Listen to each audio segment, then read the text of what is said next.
no som do silêncio.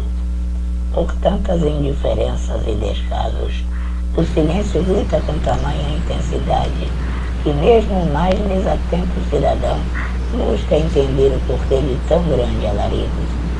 Sei que, antes de tudo, deveria identificar a hora exata em agradecer por tantas oportunidades em aprender sobre motivações e trabalho, iludidos pelo tempo que em nobre gentileza nos faz saborear plenamente a essência chamada vida.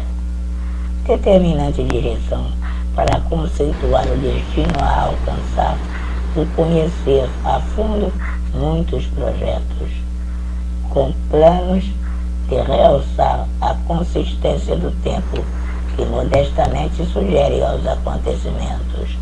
Mostrem-se plenos em alegrias, não intencionando qualquer ajuste. A necessidade de atenção mostra-se como forma adequada em realizar desejos, concretizando possibilidades ao redor de tudo o que estimamos. Devemos formar definitivamente o próprio mundo, mesclando inteiramente com o próprio tempo. Vida é soma, é crescimento, sendo meramente vida.